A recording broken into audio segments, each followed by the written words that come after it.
Meus queridos irmãos e irmãs, com satisfação cumprimento a todos através de mais um estudo da Palavra de Deus. Hoje encerrando o segundo trimestre do ano de 2016. Como tema que estudamos, o Evangelho segundo Mateus. Eu gostaria, antes de iniciarmos nossas considerações, de convidá-los para uma palavra de oração.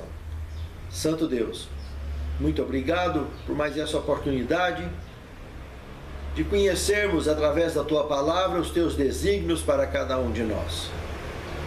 Nos abençoe.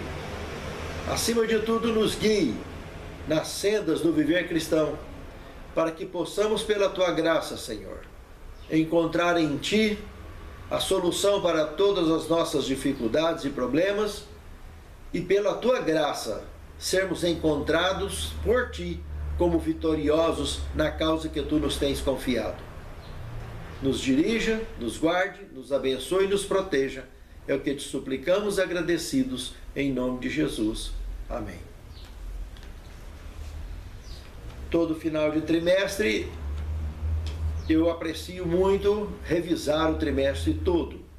Por isso, gostaria de convidá-los a abrir vossas lições no índice, onde temos como acompanhar cada título, cada tema que estudamos durante esse trimestre, antes de adentrarmos no último subtema desse trimestre. A primeira lição estudamos o filho de Davi. Descobrimos nessa lição que o Filho do Deus vivo foi anunciado já por João Batista que viria reclamar o reino de Deus, que o reino de Deus estaria às portas. Momento esse que então ele se identifica como o filho de Davi, mas com reinado eterno, justamente para reincluir esse planeta. Aqueles que aceitarem como membros de uma raça eleita serem reincluídos na eternidade. O início do ministério de Cristo, segundo o tema. Podemos perceber na história da palavra de Deus que desde que ele estava sendo gerado já foi enfrentando confrontos. Começando pelo susto que José tomou e a atitude que quase ele tomou, e terminando pelo seu nascimento e o seu ministério. Toda a sua vida, enfrentando um confronto aberto contra as trevas. Vimos que aquele guerreiro do Apocalipse 12, que era chamado de Arcanjo Miguel, que juntamente com as suas hostes celestes expulsou Satanás e seus anjos e os rebeldes do céu, agora veio pessoalmente no campo onde estavam os rebeldes reclamar, através do seu próprio sacrifício, em nome de um plano chamado Plano da Redenção, reclamar o resgate dos seus, daqueles que desejaram um dia e desejam fazer parte da raça eleita. E é só confronto. Foi confronto para ele e é confronto para todos os que se decidem fazer parte da raça eleita. O Sermão do Monte. Nesse terceiro tema, descobrimos que o Sermão do Monte é um manual de sobrevivência deste mundo para um dia vivermos no reino eterno. A quarta lição, fé e cura. Experiências milagrosas. O quinto tema, a guerra visível e a invisível. Aprendemos a olhar um pouco mais além, por trás do véu, por trás da cortina desta vida comum de mortal. Prestar atenção no Senhor e sua palavra e podermos enxergar um pouco mais além. Descanso em Cristo. Sexto tema. Aqui estudamos sobre a relação de Jesus com o sábado. nos tirando toda e qualquer dúvida sobre esse tema. No sétimo tema, Senhor de judeus e gentios. Nada mais, nada menos. A prova inequívoca de que Ele é o Rei dos reis, Senhor dos senhores. Na lição 8, Pedro e a rocha. Descobrimos que essa rocha, representada claramente pelo Filho do Deus vivo, ela tem duas formas de identidade. A primeira, salvação. A segunda, destruição. Se alguém quer construir fé, quer construir uma vida digna, quer construir com base focada na salvação, construa sobre a rocha, que é Cristo. Mas se alguém rejeita essa pedra de esquina, essa rocha, biblicamente é como se esborrachasse nela. A escolha é nossa. Aquela esquina, todos passarão nela. E em algum momento de nossa vida, teremos que nos definir, ou pela luz ou pelas trevas. Quem definir pela luz estará construído na rocha. Quem definir pelas trevas estará esborrachando na rocha. Porque Ele é o caminho, a verdade e a vida. Sem Ele, sem vida. E Pedro aprendeu isso sob duras penas. E nós precisamos também aprender. Na lição 9, ídolos da alma e outras lições de Cristo. Lições fantásticas, aprendemos nesse tema. Isso sem falar que as nossas fantasias, o tempo que dedicamos a cada 24 horas de nossas vidas, existem fantasias que são fatais. A maioria delas. Descobrimos nessa lição que se mergulhamos nessas fantasias, infelizmente, poderemos acordar tarde demais, idolatrando a própria alma, o próprio eu.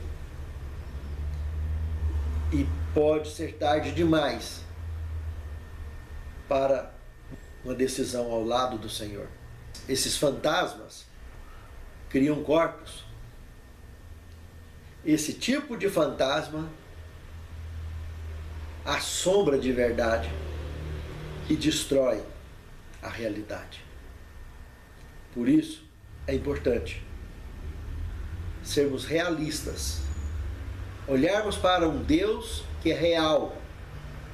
Não enxergamos, mas sentimos, respiramos.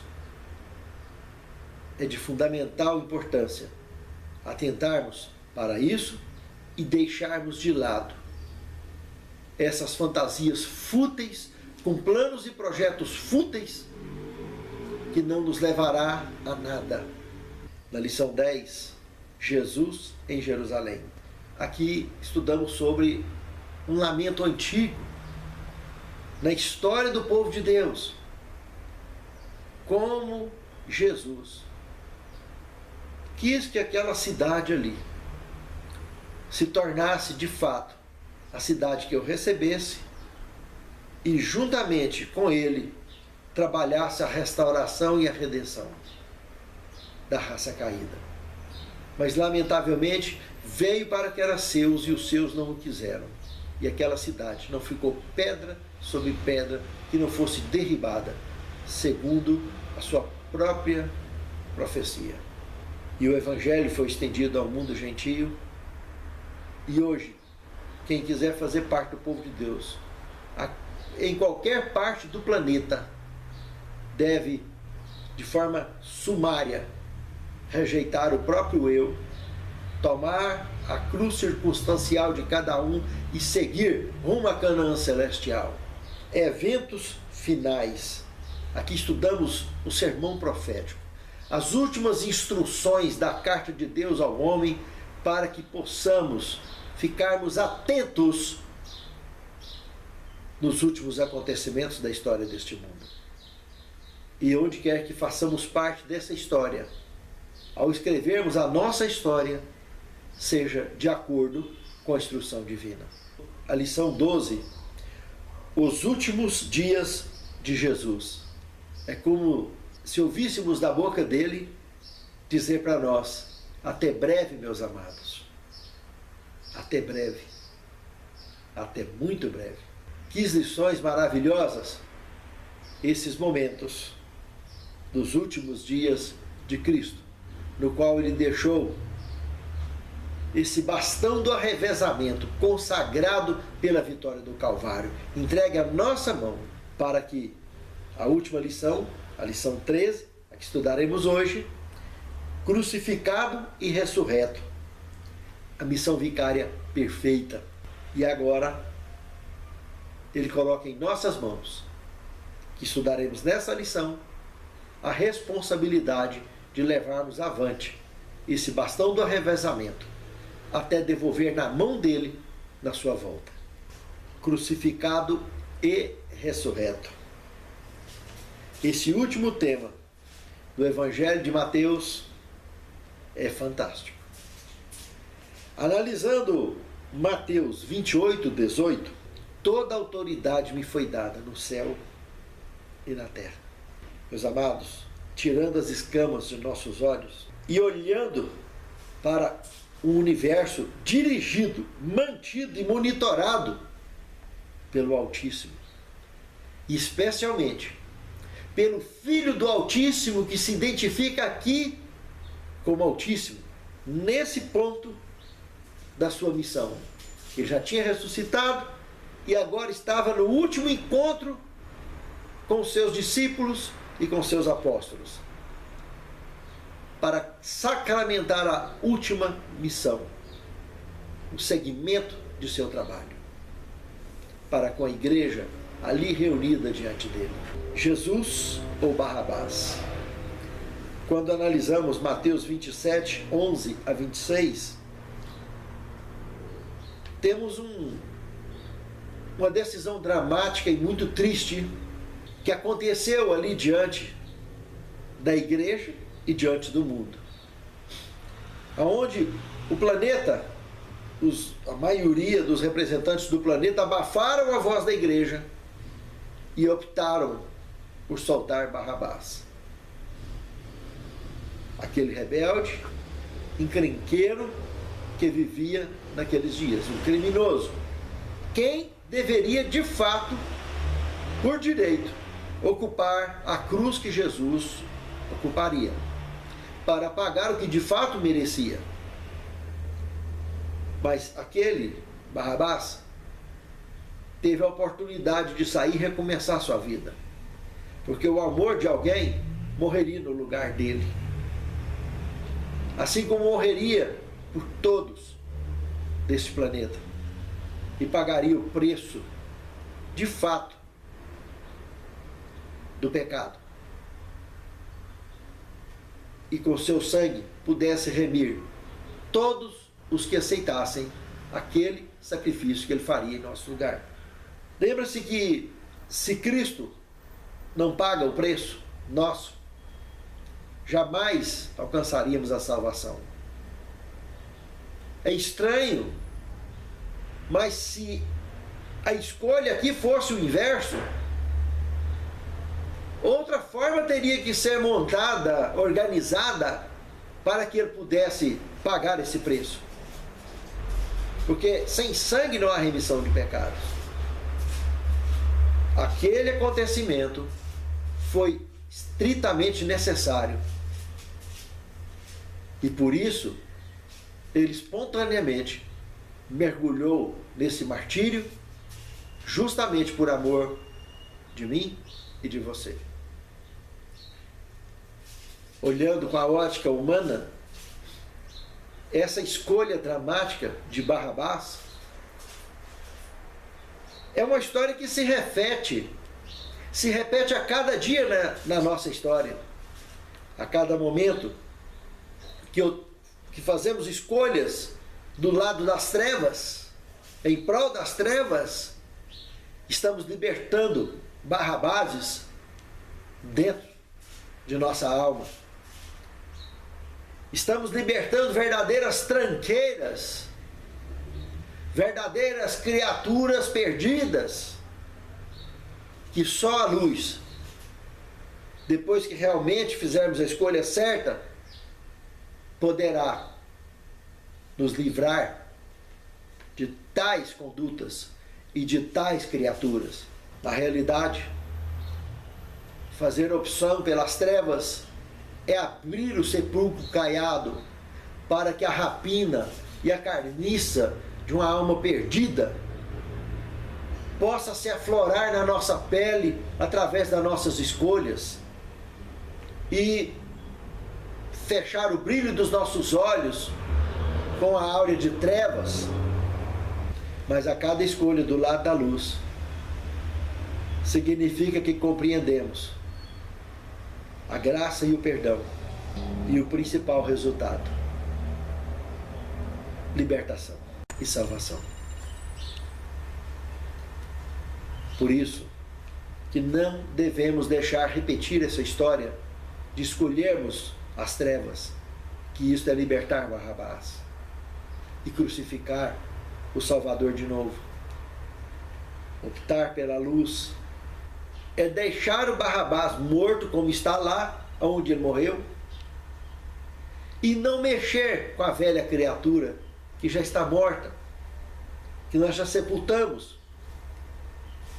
Optar pela luz, fazer escolhas na luz, é manter a velha criatura quietinha no seu lugar e olhar para o autor e consumador de nossa fé e seguirmos rumo ao uso e fruto da salvação, pela graça e o perdão concedido a todos nós, pelo preço já pago pelo nosso Salvador. Nosso substituto crucificado, analisando Mateus 27, 45 e 46, Eli, Eli, lama sabachthani, o que quer dizer: meu Deus, por que me desamparastes?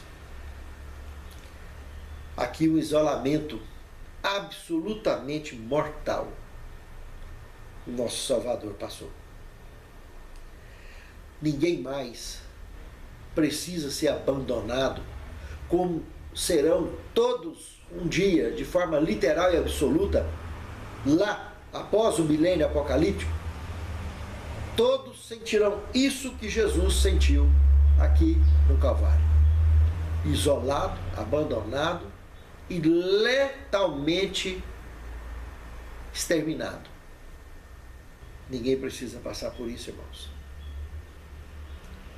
Meus amados, até porque ninguém tem condição de vencer esse tipo de prova. Não abra mão em momento algum da luz.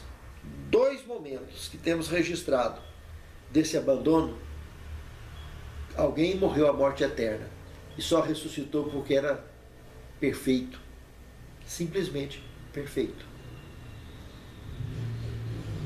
e assim alcançou, com a sua característica divina humana, a redenção absoluta em si mesmo para distribuir conosco. Mas nós, qualquer mortal, não tem condição de passar por isso e ser vitorioso. Por isso, valorizemos esse cenário, porque o outro cenário, que isso se repetirá lá no milênio apocalíptico, quando, após o milênio, quando a cidade santa descer, ali quem for viver esse isolamento estará do lado de fora da cidade e será destruído para sempre.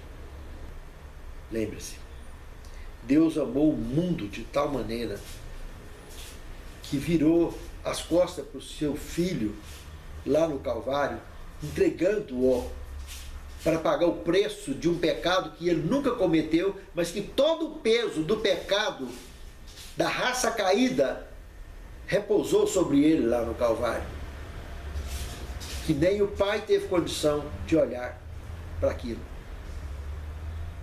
Autorizou algo por amor das criaturas que ele um dia criou, que envolve a mim e a você, e virou as costas para o seu próprio Filho lá no Calvário, deixando-o morrer a morte eterna, para pagar um preço que doeu muito, que machucou muito em toda a divindade. Por isso, só Ele,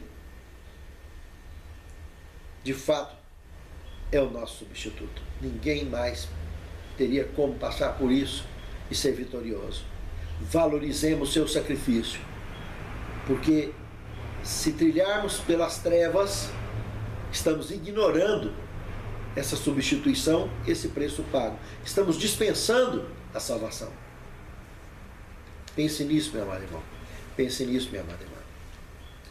Véu rasgado e rochas fendidas. Véu rasgado, isso aqui nos lembra a velha aliança. Na lição passada, eu comentei que a velha aliança não garantiu, não estabeleceu vida eterna para ninguém. Mas que a nova aliança é uma garantia autêntica de vida eterna. E esse momento, relatado em Mateus 27, 49 a 54, é um relato incontestável desta verdade. No momento em que Cristo morreu, que o véu do santuário, que divide o lugar santo e o santíssimo, rasgou de cima e baixo, naquele momento teve um terremoto tremendo. E eu gostaria de ler 2 trechos da Pena Inspirada, todos os 2 trechos no Desejar de Todas as Nações. O primeiro deles na página 726, que diz o seguinte: jamais testemunhara a terra uma cena assim.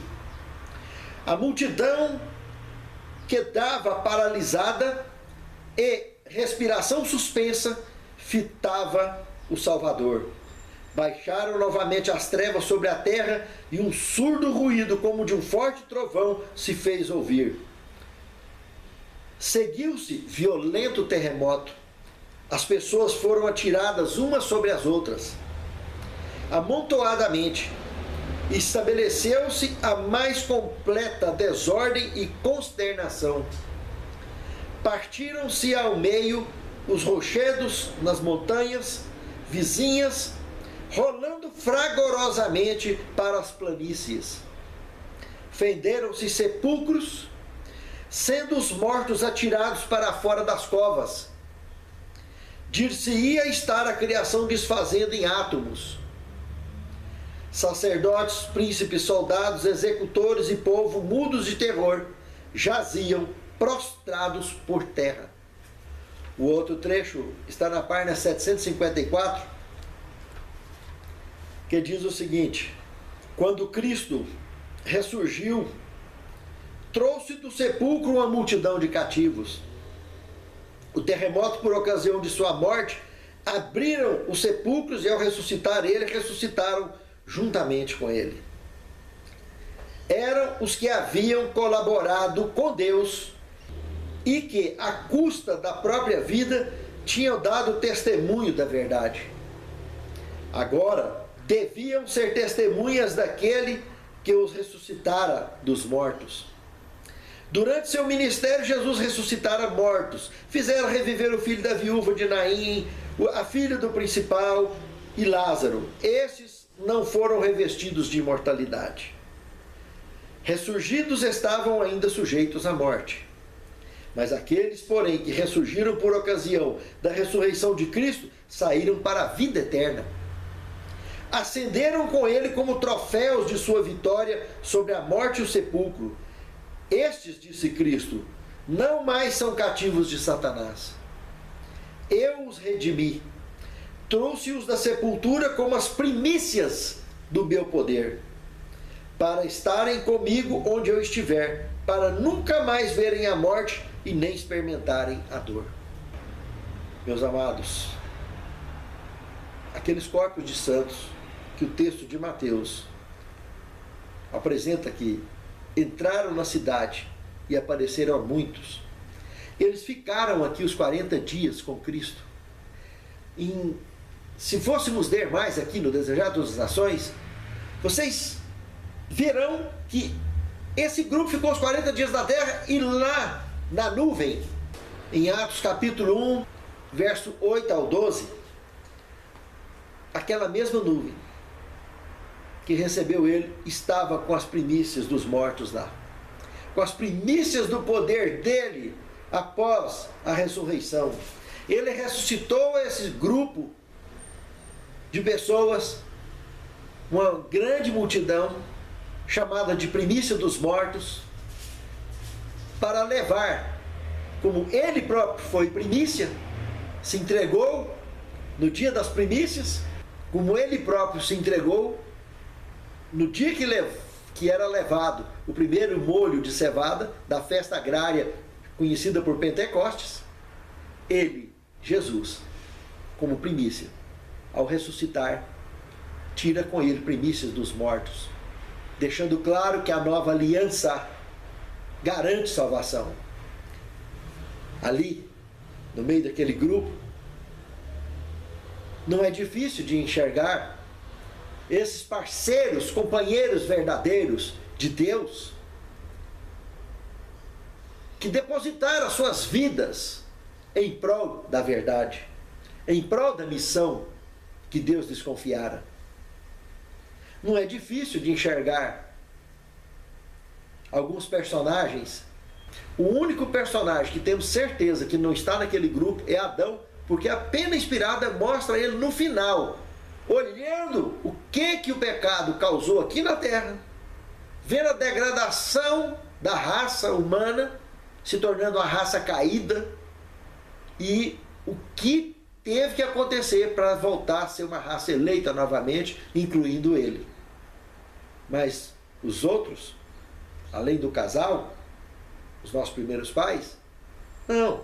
Aqui nós podemos tranquilamente viajar em imaginações gostosas, como aqueles personagens como Enoque, Elias, Moisés, que já vivem a vida eterna. Quem sabe as suas famílias tendo sido resgatadas ali, seus amigos, companheiros de jornada, que depositaram, pessoas que depositaram a vida defendendo a causa divina. Aqueles 24 anciãos de Apocalipse, capítulo 4, verso 4,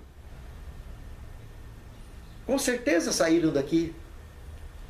Meus amados, a nova aliança dá a certeza da vida eterna para mim e para você. Nos garante. Quinto tema, o Cristo ressurreto. Olha, é muito comum falar de sepultura e o corpo lá dentro. Isso é praxe. Mas falar de uma sepultura vazia, que teve um corpo lá dentro, e esse corpo ressuscitou para a vida eterna e não vive mais entre os mortais, não, isso é muito sério, meus amados. Olha que, pelo que acabamos de ler, na pena inspirada, nós podemos ter com clareza a ideia daquele terremoto que jogou corpos para fora e automaticamente fechou essas sepulturas.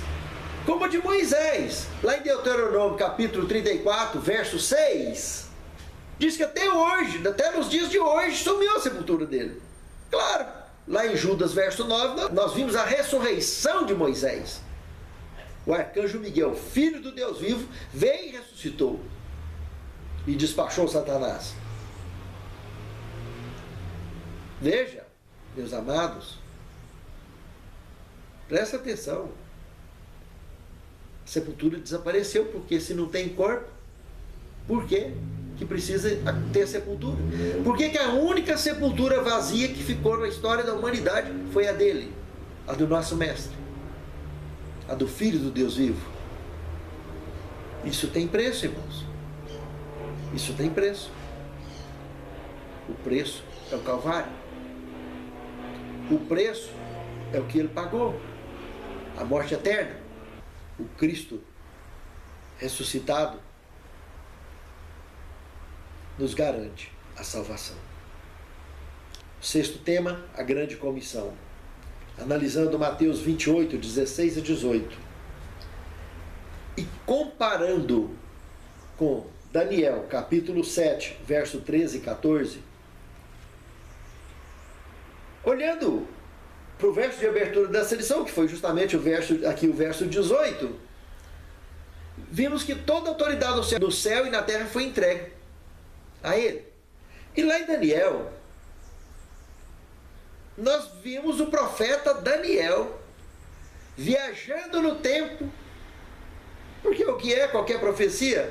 É uma viagem no tempo que o profeta tem ao analisar, ao assistir e descrever um acontecimento do futuro no presente. Daniel assistiu isso aqui.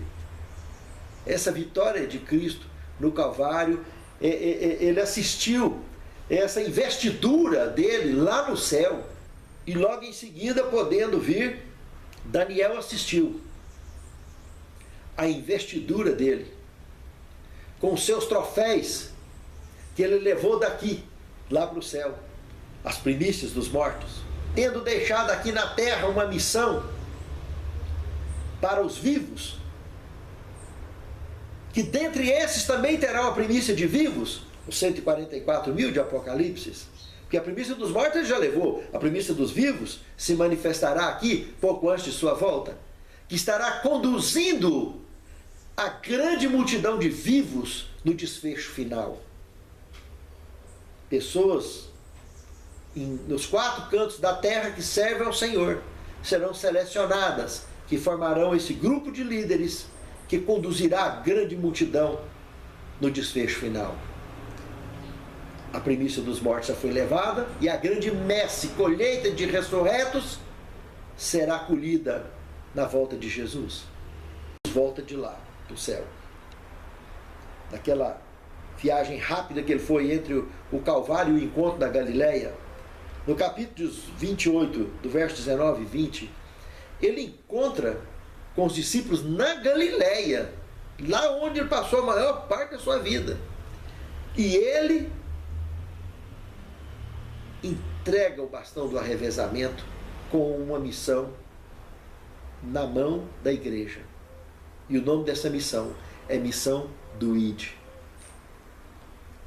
Por isso, eu e você devemos sempre estar compartilhando essa lição e essa missão com todo mundo ao nosso redor. Tudo que aprendemos da palavra de Deus, temos que procurar alguma maneira de viver e ensinar para o mundo ao nosso redor. Se cada um de nós fizermos isso, em muito breve o Senhor estará voltando. O 7º tema: em Adão todos morrem, em Cristo todos recebem a vida eterna. É o que relata 1 Coríntios 15, 20 a 22. O Evangelho de João, no capítulo 11, versos 25 e 26, Jesus deixou bem claro que sono da morte não é morte, é sono. Tanto que lá no verso 11 ele comentou: Lázaro, nosso amigo, dorme. Preste atenção, meus amados. Quem crê em mim, é o que ele disse ali. Quem crê em mim, se estiver morto, viverá, e se estiver vivo, jamais morrerá. Porque a morte é um sono. Essa morte que nós conhecemos como morte, não é morte. Morte é o que ele passaria no Calvário, é o que ele passou no Calvário. É o que os ímpios vão passar um dia. Mas essa morte comum que nós conhecemos é sono da morte.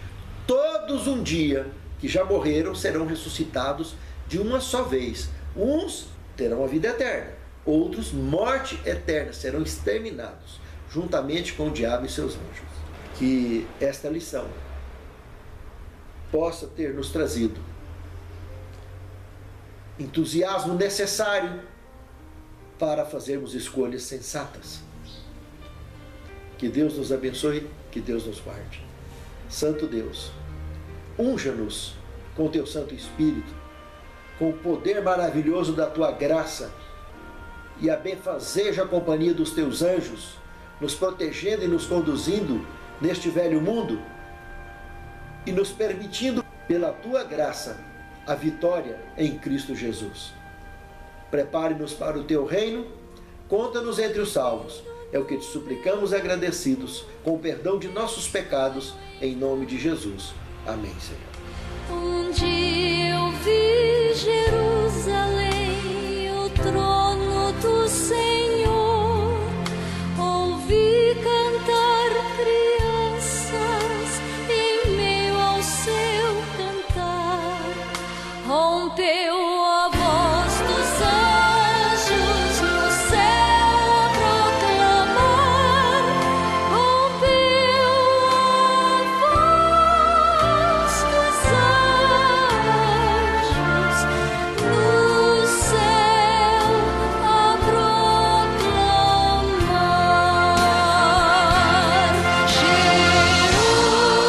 Jerusalém, Jerusalém, cantai ao Santo Grey, hosanas nas alturas, hosanas sem cessar.